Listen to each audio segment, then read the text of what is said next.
ఉదయకాల ధ్యానాలకు ఆహ్వానము. కొలస్సీలకు రాసిన పత్రిక 3వ అధ్యాయము 16వ వచనం.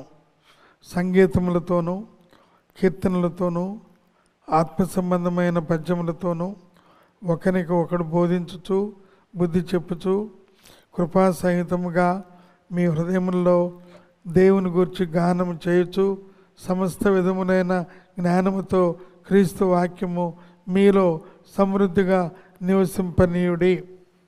పౌలు గారు చెప్పిన గంభీరమైన మాట. క్రీస్తు వాక్యము మీలో అనగా మీ మనసులో సమృద్ధిగా నివసింపనీయుడి.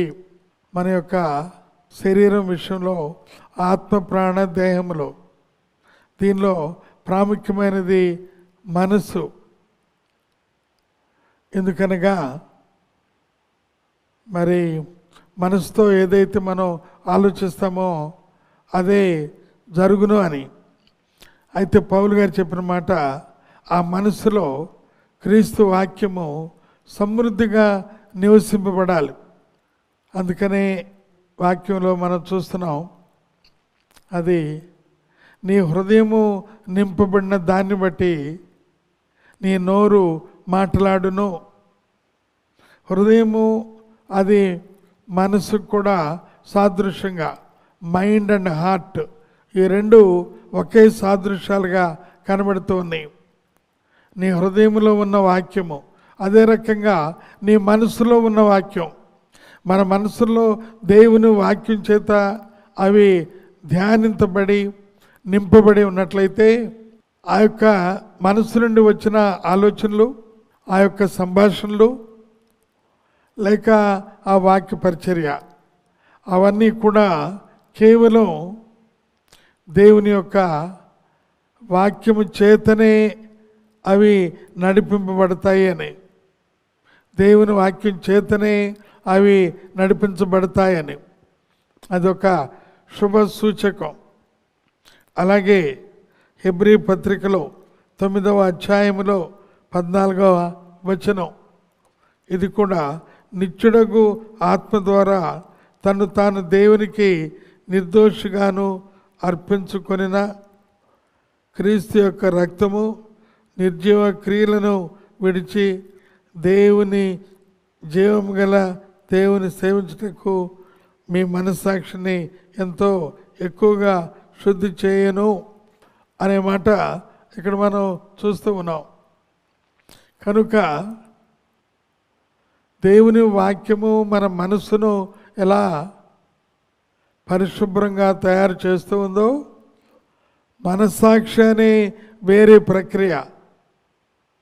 మనస్సాక్షి అనగా ఎవరికైనా మనం అకారణంగా ద్రోహం చేసినట్లయితే కొన్నిసార్లు ఆ రాత్రంతా మనకు నిద్ర పట్టదు. ఎందుకనగా ఫలాని వారిని సమెక్స్ని అనవసరంగా నేను ఇబ్బంది పరిచానే అని. దాన్ని మనస్సాక్షి. దైవ గ్రంథంలో అనేకమైన భక్తులు ఉన్నారు, కానీ వారు మనస్సాక్షి లోపించబడిన వారు. వారిని వాత వేయబడిన మనస్సాక్షి అని అంటున్నాం. ఏలైనగా ఆది కాండంలో ఆదామవ్వలకు జన్మించిన 2 బిడ్డలు కుమారులు, ఒకతను కయ్యోను, ఇంకోటి ఏబేలు. ఏబేలు అర్పణ ఎప్పుడైతే ప్రభు అంగీకరించాడో ఆయన మీద అసూయ పెట్టుకున్నాడు వాళ్ళన్న.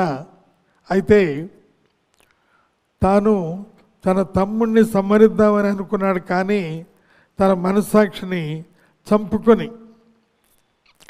మనస్సాక్షి అతన్ని గద్దిస్తూనే ఉంది కానీ చంపుకొని ఆ తమ్ముడిని హతమార్చాడు. ఎందుచేతంటే మరి గొప్ప జ్ఞాన సంపద కలిగిన ఈ యొక్క యుగం ఆ మనస్సాక్షి వలన కలిగే ఆ పర్యవసానాన్ని వారు తెలుసుకుని వారు సునాయాసంగా వారిలో తప్పుపట్టగలరు. కానీ మన మనస్సాక్షిని కూడా శుద్ధి చేయగలిగినది అది దేవుని రక్తం, యేసయ్య రక్తం. అయితే కయ్యోని విషయంలో అతని యొక్క మనస్సాక్షి వాత వేయబడినది. అందువలన దానిలో ఆయనకి ఉపయోగపడే మనస్సాక్షిగా లేదు. మన జీవితంలో మన సాక్షి గద్దించగా సరిగ్గా బైబిల్ చదవలేకపోతున్నామని, ప్రార్థన చేయలేకపోతున్నామని, ఆలయంకి వెళ్ళలేకపోతున్నామని ఒకవేళ మన సాక్షి గద్దించినట్లయితే ఇదే మిక్కిలి అనుకూల తరుణంగా మనం దేవునికి సమర్పించుకుందాం. దేవుడి మాటలు దీవించి ఆశీర్వదించును గాక. ఆమెన్. దేవా, నీకు స్తోత్ర వందనాలు చెల్లించుకుంటూ మా మనస్సాక్షిని శుద్ధి చేసిన ప్రభా నీకు స్తోత్రాలు.